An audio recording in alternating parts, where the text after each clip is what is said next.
स्वागत है दोस्तों आपका अपने YouTube channel Eklavya study point पे। मेरा नाम है सत्येंद्र प्रताप और आज हम इस वीडियो में देखेंगे क्लास 12 का हिस्ट्री और हिस्ट्री का चैप्टर नंबर लिया हमने सेकंड। तो चैप्टर नंबर सेकंड में देखते हैं दोस्तों राजा, किसान और नगर जो चैप्टर का नाम है और इसका ये है पार्ट 4। इससे पहले 3 पार्ट आपको अवेलेबल करा दिए जा चुके हैं और आपने नहीं देखे तो आप देख लेंगे। लिंक आपको इस वीडियो के डिस्क्रिप्शन में तीनों ही पार्ट का मिल जाएगा, आप ज़रूर देखें। शुरू करते हैं आज का अपना ये पार्ट और देखते हैं क्या इंपॉर्टेंट है। तो दोस्तों हमारी जो हेडिंग है वो कुछ इस तरीके से है, नगर और व्यापार। क्या हुआ था भाई कि नगर जो थे, नए नगर, यानी कि जो 6ठी सदी ईसा पूर्व थी उसमें नए नगरों का विकास हुआ, नए नए नगर। और जो ज़्यादातर नगर होते थे वो उस टाइम पे क्या थे, महाजनपदों की राजधानियाँ थे, महाजनपदों की राजधानियाँ। ये नगर जो होते थे ये मेनली अगर बात करें तो संचार के मार्गों के नज़दीक बसते थे। क्यों बसे थे? क्योंकि यहाँ से इनको आवागमन की सुविधाएं अच्छी मिल जाती थी और यहाँ पे क्या होता था कि कम्युनिकेशन बना रहता था। अब बात करें पाटलिपुत्र, आपने सुना होगा, वर्तमान नाम इसका पटना है। ये नदी मार्ग के किनारे हैं बिहार में। उज्जैनी, ये भूतल मार्ग यानी वहाँ पे ज़मीन थी उस पे था। जो नदी मार्ग के किनारे था वो नदियों से आवागमन हो सकता था वहाँ पे, जो भूतल मार्ग के किनारे था वहाँ पे ज़मीन से हो सकता था। और पुहार जो था ये समुद्र तट से के नज़दीक था, जहाँ समुद्र से एक देश से दूसरे देश का व्यापार वगैरह हो सकता था, आ जा सकते थे।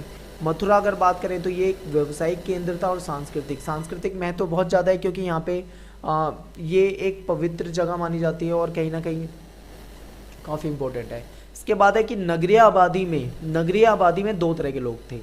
मेनली कई तरह के लोग होते हैं लेकिन यहाँ पे हम बात करेंगे सिर्फ 2 तरह के लोगों की। एक तो सम्भ्रात वर्ग की और दूसरा शिल्पकार वर्ग की। सम्भ्रात वर्ग कौन सा था? सम्भ्रात लोग वो होते हैं जो अमीर लोग होते हैं और शिल्पकार वो होते हैं जो कारीगर टाइप के होते हैं, जो काम करते हैं, मकान बनाना, उसमें खुदाई करना, नक्काशी करना, इस तरीके के बहुत सारे काम होते हैं, शिल्प के काम। जो सम्भ्रात वर्ग था ये अमीर लोग होते थे, संपन्न लोग होते थे, इनके पास सारी सुविधाएं होती थी, सब कुछ होता था इनके पास। बात करें राजा, तो राजा कौन से वर्ग में आएगा? राजा सम्राट वर्ग में आएगा, क्योंकि राजा अमीर होता था, किलेबंद नगर में रहता था राजा। और इन नगरों की जब खुदाई हुई थी तो कुछ मतलब वहाँ से सबूत मिले थे, जैसे सोना, चांदी, तांबा, हाथी दांत, कांसे, शीशे जैसे तरह तरह के पदार्थों से बने हुए गहने, बर्तन, ठीक है, और अलग अलग तरह की चीज़ें मिली है जो कि कीमती चीज़ें थी, यानी कि मूल्यवान चीज़ें थी। इसी से अंदाज़ा लगाया गया है उस टाइम पे कि ये जो मूल्यवान चीज़ें हैं ये सारी जो हमको मिली हैं ये सब कहाँ से मिली है? सब की सब हमें यहीं से मिलती हैं। ठीक है, आगे चलते हैं। इसके बाद है कि नगरों में बात करें तो और भी कई तरह के लोग रहते थे, जैसे कि बात करें धोबी, लिपिक, कुम्हार, स्वर्णकार जो कि सुनार बोला जाता है, लोहकार जिसको लोहार बोला जाता है, गुरु, व्यापारी, ठीक है, इन सब के ब्यौरे हमको मिलते हैं। उत्पादकों और व्यापारियों के संघ को श्रेणी कहा जाता था। जो उत्पादक लोग होते थे, व्यापारी लोग होते थे, उनका जो ग्रुप होता था उस ग्रुप को श्रेणी कहा जाता था। क्या करते थे भाई? कच्चा माल खरीद कर, ऐसा माना जाता है कि शायद कच्चा माल खरीद कर उनसे सामान बनाकर वो बेच दिया करते थे।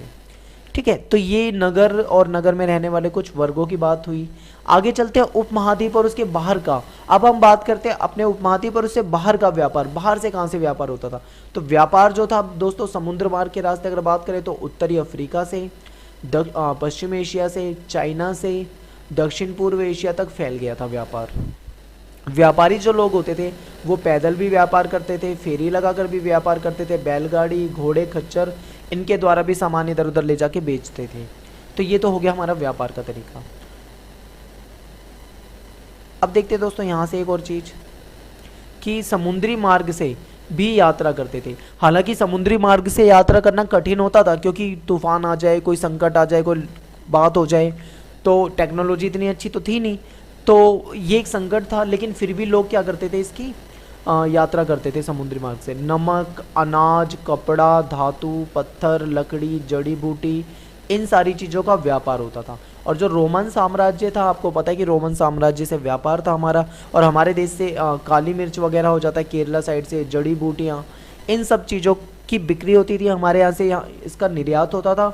और रोमन साम्राज्य में इनकी बहुत ज़्यादा मांग थी, यानी जो डिमांड थी वो बहुत ज़्यादा थी इन सब चीज़ों की। सब आपको समझ में आ रहा होगा सब कुछ, आई होप। ध्यान से सुनते जाओ और समझते जाओ, और उसके बाद एनसीईआरटी पढ़ लेना, एक एक चीज़ आपको पता लग जाएगी। सिक्के और राजा, बात कर रहे हैं हम यहाँ पे सिक्कों की। तो सिक्कों के चलन, जब सिक्के चलने लग गए तो व्यापार जो था आसान हो गया। पहले क्या होता था, एक्सचेंज सिस्टम होता था, एक्सचेंज, ठीक है। यानी कि क्या होता था कि मान लो हमें कुछ चीज़ चाहिए, दुकान से खरीद के लानी है, तो हम उसके बदले में कुछ अनाज ले जाएंगे, उस दुकानदार को दे देंगे, उसके बदले में वो हमें हमारी ज़रूरत का सामान दे देगा। तो ऐसे होता था एक्सचेंज, हमें कोई चीज़ चाहिए तो हमें दूसरे को उसकी ज़रूरत का चीज़ दे देंगे, वो हमें हमारी ज़रूरत का चीज़ दे देगा। तो यहाँ से ऐसे होता था। लेकिन जब से सिक्कों का चलन हुआ तो व्यापार हो गया आसान। चांदी के, तांबे के आहत सिक्के का प्रयोग में लाए गए। अब ये आहत सिक्के क्या होते हैं, ऐसा पढ़ा था मैंने बहुत टाइम पहले कि ये जो सिक्के होते थे इनको पीट पीट कर आकार दिया जाता था, कुछ डिजाइनिंग वगैरह बनाई जाती थी, इसीलिए इसको आहत सिक्के कहा जाता था। ये सिक्के जो थे ये खुदाई से मिले हैं, ठीक है। और आहत सिक्कों पर जो थे कुछ प्रतीक चिन्ह भी है। जैसे मान लो कि ये एक सिक्का बना दिया, इसमें कुछ चिन्ह उत्कीर्ण मिलते हैं। सिक्के राजाओं ने जारी किए थे ऐसा माना जाता है। शासकों की प्रतिमा, हाँ, एक दो तरह के अलग तरह के सिक्कों की बात करते हैं। एक ऐसा सिक्का था जिसमें शासक की प्रतिमा यानी राजा की मूर्तियां, चित्र बना होता था राजा की मूर्ति की। जैसे मान लो मैंने यहाँ पे बनाया सिक्का, ये मैंने बना दिया राजा, ठीक है, यानी किसी राजा की मूर्ति बनी होती थी या उसकी चित्र बना होता था और उसके साथ ही क्या होता था, उसका नाम लिखा रहता था। तो ऐसे सिक्के सबसे पहले यूनानी राजाओं ने चलाए थे। कौन से राजाओं ने चलाए थे ये आपको याद रखना है, ये सब यूनानी राजाओं ने चलाए थे, ठीक है, यूनानी राजाओं ने। अब बात करते हैं हम कि सोने के सिक्के सबसे पहले कौन से राजाओं ने चलाए थे, तो जवाब होगा हमारा कुषाण राजाओं ने चलाए गए थे। तो ये मैंने हाईलाइट कर दिया, ये बहुत इंपॉर्टेंट है, एक एक पॉइंट इंपॉर्टेंट है। मैंने सारी इंपॉर्टेंट चीज़ें ली है और जो चीज़ ज़्यादा इंपॉर्टेंट नहीं है वो चीज़ें मैंने नहीं ली हैं। तो आप ध्यान से रखना, इन सब चीज़ों को ध्यान से पढ़ना। मूल्यवान वस्तु जो होती थी, माना जाता था कि जो मूल्यवान वस्तु है, बहुत कीमती वस्तु है, उसके लिए सोने के सिक्कों का प्रयोग होता था व्यापार में। और दक्षिण भारत में बड़ी तादाद में सोने के सिक्के मिले हैं, बहुत बड़ी तादाद में मिले हैं सोने के सिक्के। तो सोने के सबसे आकर्षक सिक्के, अब देखो सोने के सिक्के सबसे पहले किसी और ने चलाए हैं, जो अभी हमने कुषाण राजा इस तरीके से कुछ पढ़ा है।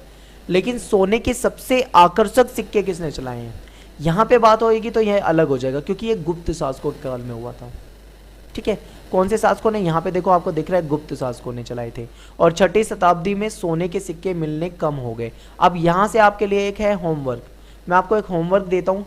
और होमवर्क से याद आया कि मैंने पिछले जो क्वेश्चन दिए थे उसमें से मुझे कुछ लड़कियों ने और कुछ लड़कों ने मुझे रिस्पांस दिया है और कुछ आंसर लिख के भेजे हैं। तो एक लड़की है साइमा और अंकिता, और एक और लड़की थी उसका नाम ध्यान नहीं आ रहा मुझे, उसने सेंड किए थे मुझे आंसर व्हाट्सएप पे। और एक लड़का है सचिन, उसने मुझे कुछ क्वेश्चन के आंसर सेंड करे थे। तो ये देखो हज़ारों बच्चों ने ये कहा था कमेंट में, मतलब हज़ारों बोलो सॉरी, अभी तो फिलहाल सैकड़ों बच्चों ने देखा उस वीडियो को, कमेंट किया है। और मैंने जब बोला था कि आप सीरियस हो तो सब बच्चों ने बोला था हाँ हम सीरियस हैं। तो सैकड़ों बच्चों में से 3 बच्चों ने करके दिया है, इससे पता लग जाता है कि कौन कितना ज़्यादा सीरियस है। और जो नहीं कर रहे हैं या फिर जो मतलब हल्के में ले रहे हैं ना 12th क्लास को, मैं उन सब बच्चों को आज एक बात क्लियर कह देना चाह रहा हूँ यहाँ पे कि जितने हल्के में लोगे ना, इसका फल तुम्हें बहुत जल्दी ही मिल जाएगा। अप्रैल बीतेगा, मई जून जुलाई में तुम्हें बहुत मजे आएंगे। जैसे ही तुम्हारा अगस्त सितंबर अक्टूबर आएगा तो तुमको अपने आप ही मतलब फल मिलना शुरू हो जाएगा। और जब प्री बोर्ड आ जाएगा ना, उस दिन तुम्हें अच्छे से पता लग जाएगा बिल्कुल। और फाइनल में तो तुम्हें सब कुछ पता लग जाएगा कि तुम किस लेवल पे खड़े हो। तो इसीलिए मैंने बिल्कुल क्लियर कड़े शब्दों में ये समझाया था कि अप्रैल से ही पढ़ाई शुरू कर दो। इंतज़ार नहीं करना कि भाई मैं मई से करूँगा, मैं उस दिन करूँगा, मैं उस दिन करूँगा, इस डेट से करूँगा, ये इंतज़ार नहीं करना। पढ़ाई आज से शुरू करनी है और अभी से शुरू करनी है। तो जिस बच्चे को मेरी बात समझ में आ गई हो अच्छी बात है, जिसको नहीं समझ में आई वो भुगतने के लिए तैयार रहे। यहाँ से क्वेश्चन है कि 6ठी शताब्दी में सोने के सिक्के मिलने कम हो गए थे। अब क्वेश्चन मेरा ये होमवर्क के लिए कि क्यों कम हो गए थे भाई, क्या रीज़न था, कुछ तो कारण रहा होगा। तो आपको वही कारण बताना है मुझे, या तो कमेंट बॉक्स में लिख दो या फिर व्हाट्सएप पे लिख सकते हो तो आंसर लिख के भेज दो। इसके बाद है अभिलेखों का अर्थ कैसे निकाला जाता है। जैसे मान लो ये कुछ पत्थर है, पत्थरों पे अभिलेख खुदवा के कुछ लिखवाया गया है, अब इनका अर्थ कैसे निकाला जाता है, ये एक बहुत बड़ी समस्या है। तो अक्षरों को पढ़कर उसको समझने का प्रयास किया जाता था, तो तुलना की जाती थी उनकी। फिर भारतीय जो यूनानी जो विद्वान थे, यूरोपीय विद्वान थे, उन्होंने क्या करा, भारतीय पंडित यानी हमारे यहाँ पे जो इंटेलिजेंट लोग थे उनकी मदद लेकर पांडुलिपियों का अध्ययन करा बहुत अच्छे से, और फिर उसको समझने का प्रयास करा। प्राचीन अभिलेख जो थे वो प्राकृत भाषा में होते थे, आपको पता होगा। उसके बाद के जो अभिलेख हैं वो संस्कृत भाषा में मिलते हैं। और जेम्स प्रिंसेस भी आपने सुना होगा, इन्होंने अशोक के समय जो ब्राह्मी लिपि थी जो चलती थी उसका अर्थ निकाला था। तो ये पूरा तरीका था पढ़ने का, समझने का, मिलाने का। आगे चलते हैं, देखते हैं यहाँ पे अभिलेखों के ऐतिहासिक साक्ष्य। अभिलेखों के ऐतिहासिक साक्ष्य, कुछ सबूत मिले हैं। इतिहासकारों ने अभिलेखों के अध्ययन में इतिहास लिखा, यानी अभिलेखों का अध्ययन करा, उसी से इतिहास लिखा।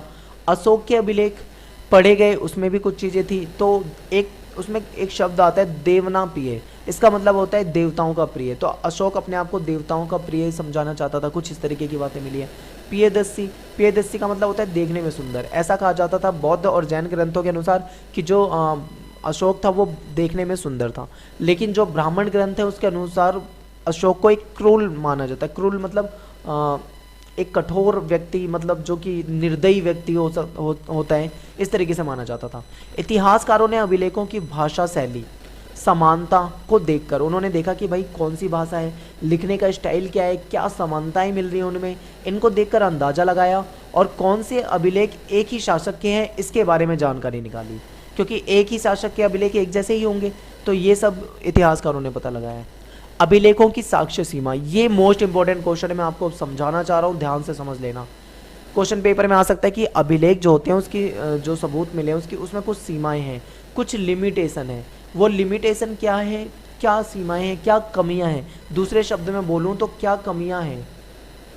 तो देखो, शब्द कई बार ऐसा मिला है कि कुछ अभिलेख है उसमें शब्द हल्के छपे हुए। अब मान लो कोई अभिलेख है उसमें बिल्कुल हल्का हल्का हल्का हल्का दिख रहा है, अब समझ में नहीं आ रहा भाई इतिहासकार क्या पढ़े, क्या मतलब निकाले, तो उसके लिए समस्या उत्पन्न हो जाती है। एक सबसे बड़ी समस्या ये है। दूसरा, अभिलेख हमेशा थोड़ा ना कि सही मात्रा में मिले, कुछ अभिलेख जो थे वो नष्ट हो गए। अब जो नष्ट हो गए उनसे जानकारी नहीं मिली, ये समस्या है। अभिलेख के शब्दों का वास्तविक अर्थ निकालना कठिन हो जाता है, कि जरूरी नहीं है कि अभिलेख के शब्दों का बिल्कुल एग्जैक्ट आंसर पता लग जाए। इसीलिए आप इतिहास पढ़ते हो तो आपको कई जगह शायद ये वर्ड मिलता है, शायद व्यापार होता रहा होगा, शायद इसलिए लिखवाया गया होगा, शायद उसलिए लिखवाया गया, शायद शायद ये वर्ड मिलेगा। क्यों मिलता है? क्योंकि बहुत सारी चीज़ों के बारे में जानकारी मिली ही नहीं है, सिर्फ अंदाजे में इतिहास पढ़ते हैं हम, बहुत सारी चीज़ें हम अंदाजे में पढ़ते हैं, शायद ऐसा रहा होगा, वैसा रहा होगा, ये सब चीज़ें। अभिलेख जो होते हैं उसमें हर बात अंकित नहीं की जाती थी, मतलब अब डेली लाइफ की बातें थोड़ा ना उसमें कोई डालेगा अभिलेखों में। अभिलेखों में कुछ उपलब्धियां डाली जाएंगी, राजा से जुड़ी कुछ बातें डाली जाएंगी, यही चीज़ें होंगी। अब ये थोड़ा ना भाई हर दूसरे तीसरे दिन हर छोटी मोटी कहानी को अभिलेखों में डाल दिया जाएगा, तो एक ये समस्या हो जाती है। एग्जैक्ट हमें मतलब बिल्कुल वास्तविकता नहीं पता लगती।